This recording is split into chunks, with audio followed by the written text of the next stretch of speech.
Ang ating pong butihing Parish Administrator, Reverend Father Douglas D. Badong.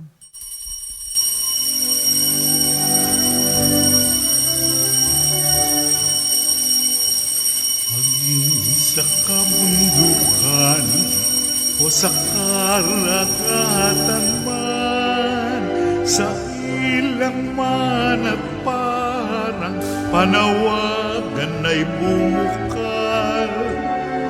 Kung ang yaring atas ay ating ipamansal, mga gawa at habilin mo sa lahat ng mga bansa, sapat ng marinig, ayawong iyong tinig, ang tugon ko, Panginoon, ayon sa iyong iniibig. Sa ngalan ng Ama, at ng Anak, at ng Espiritu Santo. Amen. Ang pagpapala ng ating Panginoong Hesukristo, ang pag-ibig ng Diyos Ama, at ang pakikipagkaisa ng Espiritu Santo, naway sumainyong lahat. At sumayo rin. Ngayon po ay pinagdiriwang natin ang kapistahan ni Apostol San Mateo, manunulat ng mabuting balita. Mga kapatid, tinipon tayo bilang kaanib na angkan ng Diyos, kaya dumulog tayo sa maawaing Panginoong nagpapatawad ng lubos. Sinugong tagapagpagaling sa mga nagsisisi, Panginoon, kaawaan mo kami. Panginoon, kaawaan mo kami. Dumating na tagapag-anyayang mga makasalanay magsisi, Kristo, kaawaan mo kami. Kristo, kaawaan mo kami. Nakaluklok ka sa kanan ng Diyos Ama para ipamagitan kami. Panginoon, kaawaan mo kami. Panginoon, kaawaan mo kami. Kaawaan tayo ng makapangyarihang Diyos, patawarin tayo sa ating mga kasalanan, at patnubayan tayo sa buhay na walang hanggan. Amen.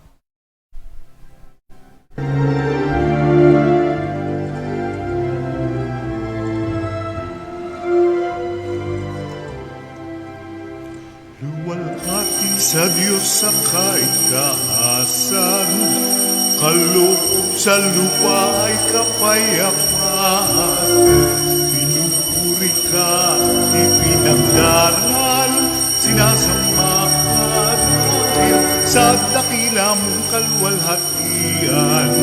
Panginoon naming Diyos sa rinang langit, amang makapangyarihan, Panginoong Jesucristo, na anak ng Diyos, kopero ng Ama, ikaw nag-aalis mga kasalanan ng sanlibutan.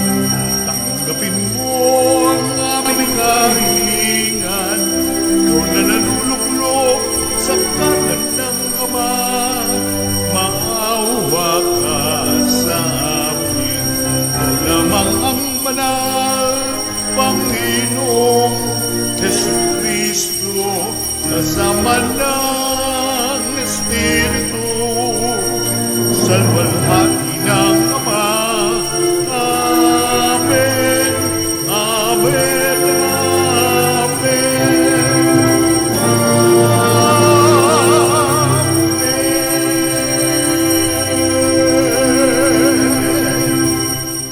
Manalangin tayo.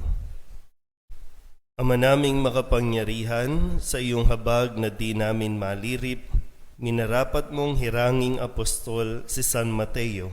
Kaming tinutuwangang lubos ng kanyang halimbawa at pagdalangin, ay pagindapatin mong maging matalik mong kaugnay sa pagsunod namin sa iyo, sa pamamagitan ni Jesucristo kasama ng Espiritu Santo, magpasawalang hanggan. Amen. Umupo ang lahat.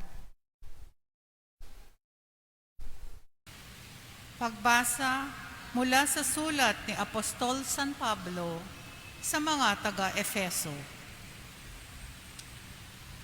Mga kapatid, ako na isang bilanggo dahil sa Panginoon ay namamanhik sa inyo na mamuhay kayo ng nararapat sa mga tinawag ng Diyos. Kayo'y maging mapagkumbaba, mabait at matiyaga. Magmahalan kayo at magpaumanhinan. Pag sumakitan ninyong mampanatili ang pagkakaisang mula sa Espiritu sa pamamagitan ng buklod na kapayapaan. Iisa lamang ang katawan at iisa rin ang Espiritu. Gayon din naman, iisa lamang ang pag-asa ninyong lahat, dulot ng pagkatawag sa inyo ng Diyos. May isa lamang Panginoon, isang pananampalataya at isang binyag, isang Diyos at Ama nating lahat. Siya'y higit sa lahat, gumagawa sa lahat at suma sa lahat. Ang bawat isa sa ati binigyan ng tanging kaloob, ayon sa sukat na ibinigay ni Kristo. Ang iba'y ginawang apostol, ang iba'y propeta, ang iba'y tagapaghatid ng mabuting balita, ang iba'y pastor at guro. Ginawa niya ito upang ihanda sa paglilingkod ang lahat ng hinirang sa ikauunlad ng kanyang simbahan. Sa gayon, tayong lahat ay magkakaisa sa pananampalataya at pagkakilala sa anak ng Diyos at magiging ganap ang ating pagkatao ayon sa pagiging ganap ni Kristo. Ang salita ng Diyos. Salamat sa Diyos.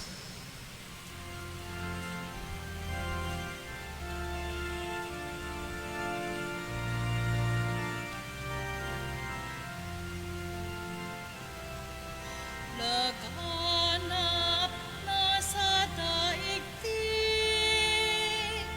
ang kanilang mga tinig. Laganap na sa daigdig ang kanilang mga tinig. Ang langit ay nahahayag na ang Diyos ay dakila.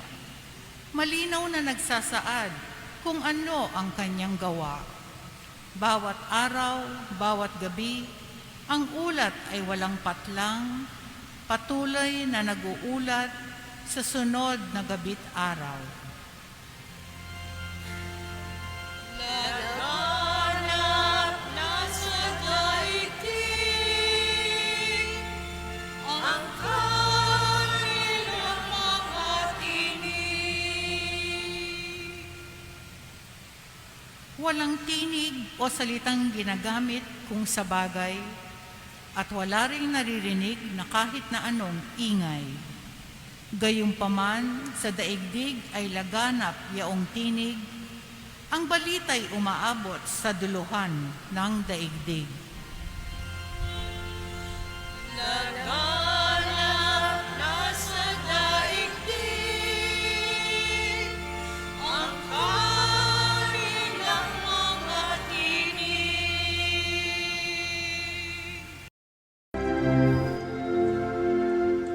Hallelujah, hallelujah, hallelujah. Purihin ang Diyos, hallelujah.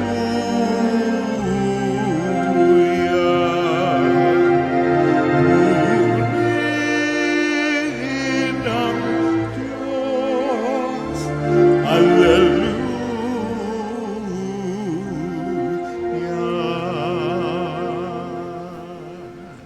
Sumainyo ang Panginoon. At sumayo rin. Ang mabuting balita ng Panginoon ayon kay San Mateo. Papuri sa iyo, Panginoon. Noong panahong iyon, umalis si Jesus at sa kanyang paglakad, nakita niya ang isang taong ang pangalay Mateo. Nakaupo ito sa paningilan ng buwis. Sinabi ni Jesus sa kanya, "Sumunod ka sa akin." Tumindig si Mateo at sumunod sa kanya. Nang si Jesus at ang kanyang mga alagad ay nasa bahay ni Mateo, dumating ang maraming publikano at mga makasalanan, at sila'y magkakasalong kumain. Nang makita ito ng mga Pariseo, tinanong nila ang kanyang mga alagad, "Bakit sumasalo sa mga publikano at mga makasalanan ang inyong guro?" Narinig ito ni Jesus at siya ang sumagot, "Ang mga may sakit ang nangangailangan ng manggagamot, hindi ang mga walang sakit. Umayo kayo at unawain ninyo ang kahulugan nito. Habag ang ibig ko at hindi hain. Sapagkat naparito ako upang tawagin ang mga makasalanan, hindi ang mga banal." Ang mabuting balita ng Panginoon. Pinupuri ka namin, Panginoong Heso Kristo. Isang magandang umaga po sa inyong lahat. Ngayong araw na ito, September 21, bagamat ang bansa natin ay ginugunita ang martial law, no? 50 years. No? Sino nakaabot ng martial law? Kamusta ba? Pero ganun pa man, no? Tayo po ay nakatuon pa rin sa kung ano ang mensahe ng ating Panginoon. Sa araw na ito na ipinagdiriwang natin ang kapistahan ni San Mateo. Siya yung sumulat sa isa sa apat na ebanghelyo, yung binabasa natin. No? Gaya nito, nagmula sa ebanghelyo ni San Mateo. Dahil ang panawagan lagi, no, katulad ni San Mateo, ay yung sumunod sa kanya. Si San Mateo, siya po ay maniningil ng buwis. At noong mga panahong iyon, itinuturing na makasalanan siya dahil sa kanyang trabaho, yung paniningil ng buwis. Kasi ang tax collector ay merong parabang laya na magpatong ng buwis na sinisingil para pang suporta sa gobyerno o sa kaharian ng Roma, lalo tigit pang tustos sa mga gera-gera, yung mga pananakop nila. So, pahirap na yung sisingilin mo ng buwis, papatungan mo pa, kaya naituturing silang makasalanan. Siguro na okay na kay Mateo, okay, makasalanan ako, makasalanan. Importante, kumikita. Diba? Minsan ganun yung prinsipyo, no? Di bali na, kung ano man ang sabihin nila, importante, mayaman ako. Importante, hindi ako nagugutom. Pero dito po sa tagpong ito, ang sabi lang ni Jesus, no, nakita siya ni Jesus. At ang sabi lang ni Jesus, sumunod ka sa akin. Hindi naman sinabing iwanan mo yung trabaho mo, magbago ka na. Hindi naman eh. Ang sinabi lang, sumunod ka sa akin. At sumunod si Mateo. Nakinig kay Jesus at doon pumasok ang pagbabago, kusang pagbabago. Hindi tayo pinipilit, no? Para ba hindi tayo pipilitin at pupuwersahin ng Diyos na magbago bago tayo tanggapin ni Jesus. Meron lagi, araw-araw, oras-oras, may imbitasyon si Jesus na sumunod tayo sa Kanya. Kasi kung susunod tayo kay Jesus, katulad ni San Mateo, mayroong malaking pagbabagong mangyayari sa buhay natin. Hindi tayo sumusunod kay Jesus dahil mabait na tayo. Hindi tayo sumusunod kay Jesus dahil banal na tayo. Wala na tayong kasalanan. Hindi yun ang kondisyon ng Diyos. Ang una muna, sumunod ka muna, at kapag sumusunod ka, makikinig ka, matututo ka kay Jesus. At kapag nakikinig na, nabubuksan na ang ating pagkatao, ang ating isipan, so mas nagiging maliwanag kung ano ang dapat nating gawin. Kaya dito, no? Si Mateo mismo ang nagbago. At doon, nahikayat pa niya, no? Nahikayat pa niya ang mga kapwa niyang mga tinatawag na makasalanan. Sabi, bakit nakikisalo sa mga makasalanan? Ito ngayon, nakikisalo sa atin. Ako, lalo tigit, makasalanan. Pero nakikisalo, inimbitahan tayo ng Diyos. Hindi tayo ang nag-imbita kay Jesus. Kundi tayo ang iniimbitahan lagi ni Jesus. Dito tayo sa banal na Eucharistia. Sumunod ka lang. No judgment, no? Para sa Diyos. No judgment, hindi ka huhusgahan. Ano man ang naging nakasalanan mo, ano man ang nagawa mo, hindi tayo hinuhusgahan ng Diyos. Pero hahayaan niya sa tamang oras, sa tamang pagkakataon, pag buong-buo na sa iyo ang pagsunod sa Kanya, masigit ang Kanyang kaligayahan. So nawa po, sa araw na ito, patuloy nating hingin ang gabay ni San Mateo nang sa ganon ay makita rin natin ang tunay na pagbabago. Amen? Magsitayo po ang lahat. Ang buhay ni San Mateo ay binago ng pagtawag at hamon ng guro. Nawa ang aming mga panalangin ay magpahayag ng pagbabago ng buhay at maging sensitibo kami sa mga pangangailangan ng iba. Ang ating pong itutugon, Diyos ng pagpapatawad, maging mapagpala ka sa amin. Diyos ng pagpapatawad, maging mapagpala ka sa amin.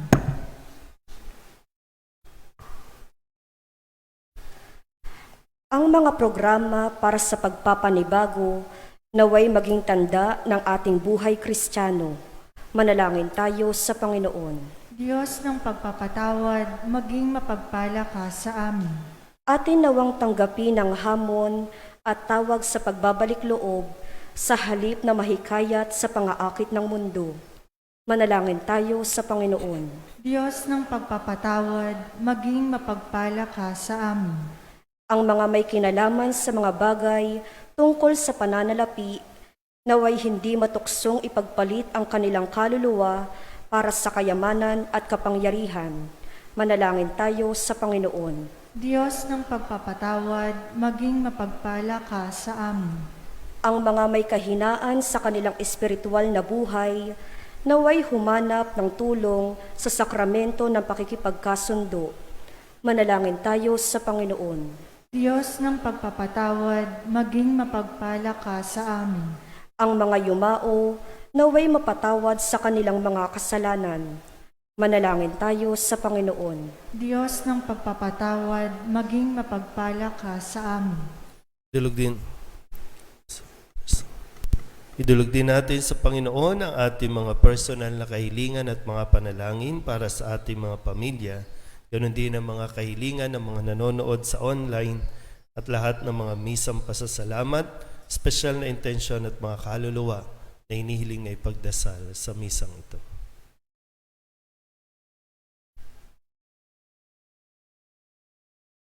Ang lahat ng ito inihiling namin sa ngalan ni Kristo, ang aming Panginoon. Amen.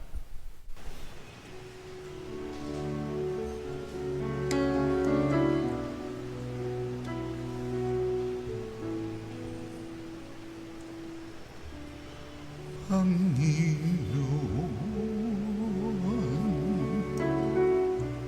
aming alay,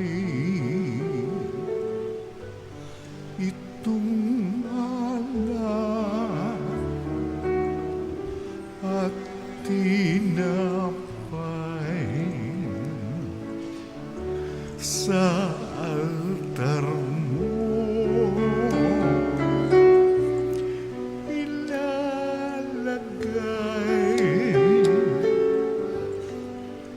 Tanggapin sa iyong kamay. Manalangin kayo mga kapatid upang paghahain natin ay kalugdan ng Diyos Amang makapangyarihan. Tanggapin nawa ng Panginoon itong paghahain sa iyong mga kamay, sa kapurihan niya at karangalan sa ating kapakinabangan at sa buong sambayanan niyang banal. Manaming lumikha sa paghahain namin ng panalangin at mga alay ngayong kapisahan ni San Mateo. Kami nagsusumamong iyong maawaing tunghayan ang sambayanan mo na iyong inaaruga sa pananampalatayang itinuro ng mga apostol sa pamamagitan ni Jesucristo kasama ng Espiritu Santo magpasawalang hanggan. Amen. Sumainyo ang Panginoon. At sumayo rin. Itaas sa Diyos ang inyong puso at diwa. Itinaas na namin sa Panginoon. Pasalamatan natin ang Panginoong ating Diyos. Marapat na siya ay pasalamatan. Ama naming makapangyarihan, tunay ngang marapat na ikaw ay aming pasalamatan. Ikaw ang pastol na laging pumapatnubay sa mga kabilang sa nililingap mong kawan. Ito ang ginanap na pananagutan ng gili mong anak at pastol ng tanan. Ang mga apostol ay kanyang mga katuwang sa pagiging pastol na patnubay ng sambayanan. Kaya kaisa ng mga anghel na nagsisiawit ng papuri sa iyo nang walang humpay sa kalangitan, kami nagbubunyi sa iyong kadakilaan. Santo, Santo, Santo, Diyos makapangyarihan, puspos ng walhati ang langit at lupa. Hosana, Hosana sa kaitaasan, pinagpalang narito sa ngalan ng Panginoon. Hosana, Hosana sa kaitaasan, Hosana, Hosana sa kaitaasan.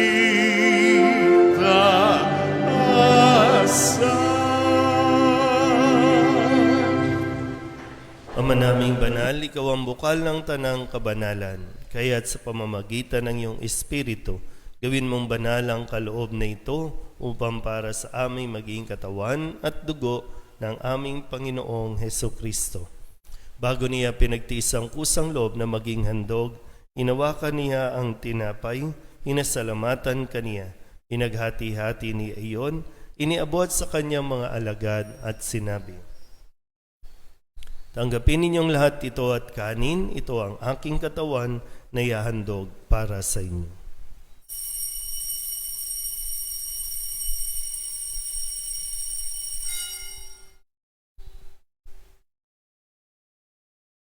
Gayun din naman nang matapos ang hapunan, hinawakan niya ang kalis, muli kaniyang pinasalamatan.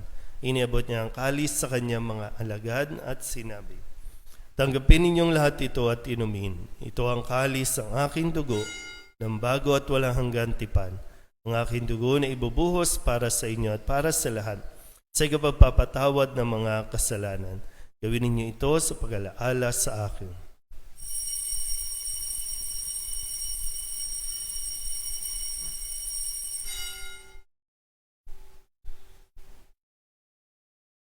Ipagbunyi natin ang misteryo ng pananampalataya. Si Kristo'y namatay, si Kristo'y nabuhay, si Kristo'y babalik sa wakas ng panahon. Ama, ginagawa namin ngayon ang pag-alaala sa pagkamatay at muling pagkabuhay ng iyong anak, kaya tiniaalay namin sa iyo ang tinapay na nagbibigay buhay at ang kalis na nagkakaloob ng kaligtasan. Kami napapasalamat dahil kami iyong minarapan na tumayo sa harap mo para maglingkod sa iyo. Isinasamo namin kami magsasalo-salo sa katawan at dugo ni Kristo ay mabuklod sa pagkakaisa sa pamamagitan ng Espiritu Santo. Ama, lingapin mo ang iyong simbahang laganap sa buong daigdig. Puspusin mo kami sa pag-ibig kaysa ni Francisco na aming Papa at ni Jose na aming Obispo at ng Tanang Kaparian. Alalahanin mo rin ang mga kapatid naming nahimlay na may pag-asang sila'y muling mabubuhay, gayon din ang lahat ng mga pumanaw. Kawaan mo sila at patuloyin sa iyong kaliwanagan. Kawaan mo at pagindapating kaming lahat na makasalo sa iyong buhay na walang wakas. Kaysa ng mahal na Birhen Maria na ina ng Diyos, ng kabiyak ng puso niyang San Jose.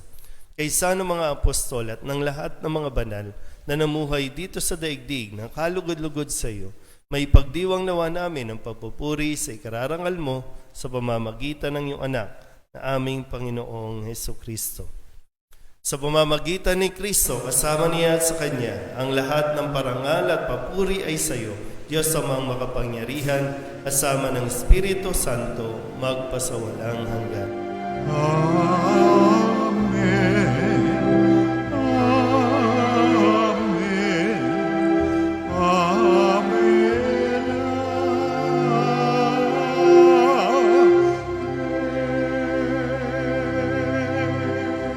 Buong kababaang loob tayong tumawag sa ating Panginoon ng Ama namin.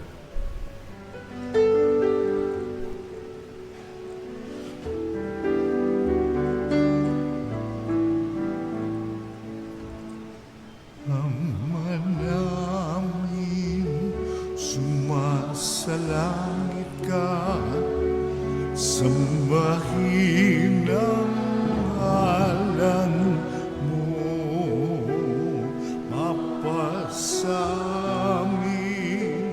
ang kaharian mo, sundin ang loob mo dito sa lupa para lang sa langit.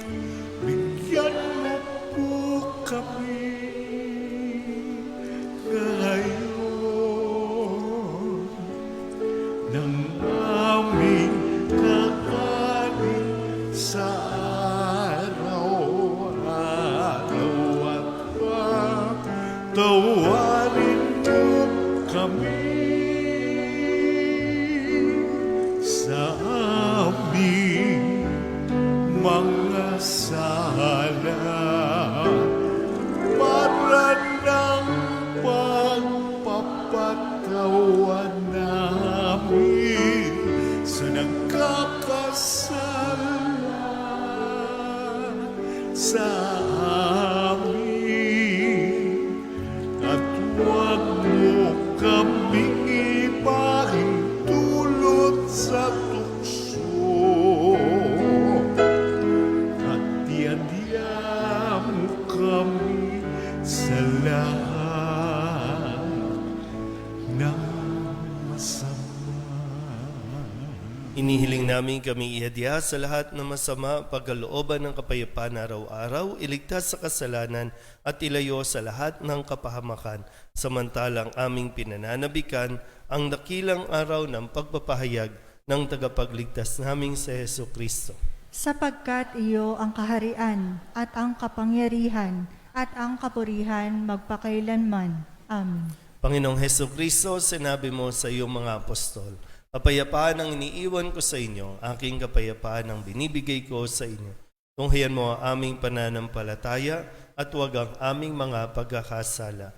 Pagkalooban mo kami na kapayapaan at pagkakaisa ayon sa iyong kalooban, kasama ng Espiritu Santo, magpasawalang hanggan. Amen. Ang kapayapaan ng Panginoon ay laging sumainyo. At sumayo rin. Magbigyan po tayo ng kapayapaan sa isa't isa.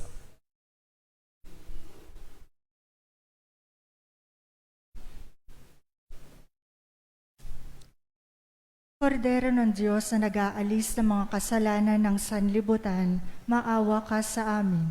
Kordero ng Diyos na nag-aalis ng mga kasalanan ng sanlibutan, maawa ka sa amin. Kordero ng Diyos na nag-aalis ng mga kasalanan ng sanlibutan, ipagkaloob mo sa amin ang kapayapaan. Ito ang kordero ng Diyos. Ito ang nag-aalis ng kasalanan ng sanlibutan. Mapalad ang mga inaanyayahan sa kanyang piging. Panginoon, hindi ako karapat-dapat na magpatuloy sa iyo, ngunit sa isang salita mo lamang ay gagaling na ako. Katawan ni Kristo, Amen.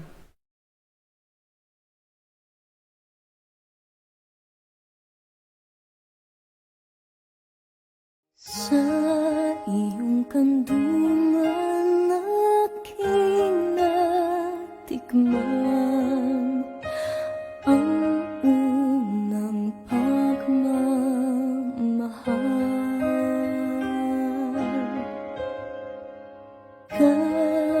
musmus pa, nariyan ka na, kapiling ka aking ina. Hanggang sa pagtulog, ikaw ang kasama, hanggang sa buong magdamag. Ipinakelen ang butihing nanay, ang kaniyang punsong mahal. Kahit kailan, kahit saan, laman ka ng alaala.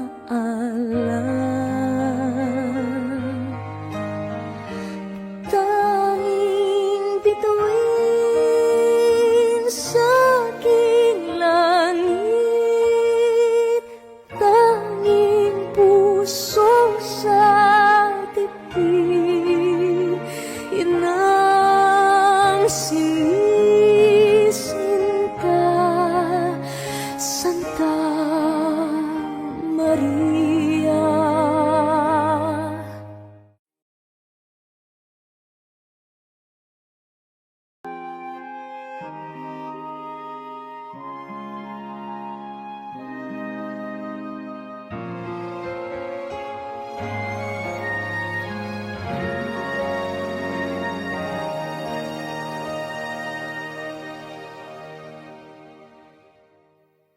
Sa iyong kandungan aking natikman ang unang pagmamahal.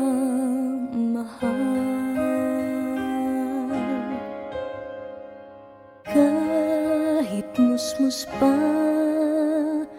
nariyan ka na, kapiling ka aking ina. Hanggang sa pagtulog, ikaw ang kasama, hanggang sa buong magdamag. Ipinakelen ang butihing nanay, ang kaniyang punsong mahal. Kahit kailan, kahit saan, laman ka ng alaala.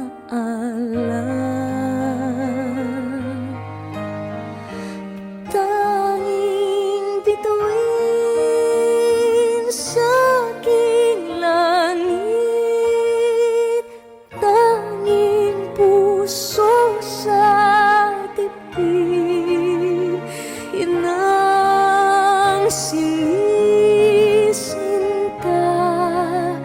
Santa Maria.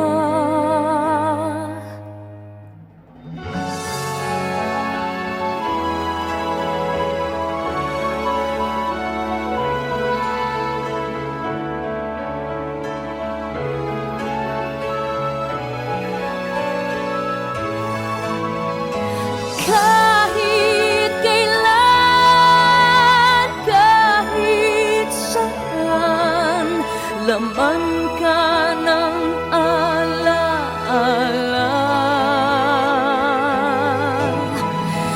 Tanging bituin sa aking langit,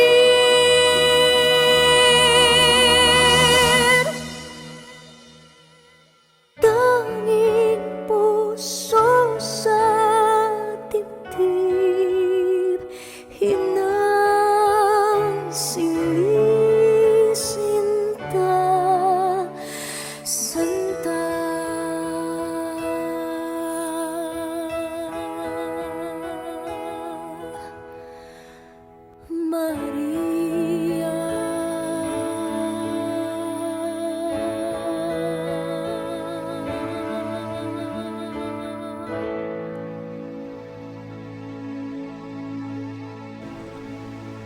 Manalangin tayo. Ama naming mapagmahal, sa pakikinabang namin sa galak ng katubusan, na siyang sanhi ng masayang pagpapatuloy ni San Mateo sa manunubos upang makasalo sa kanyang tahanan.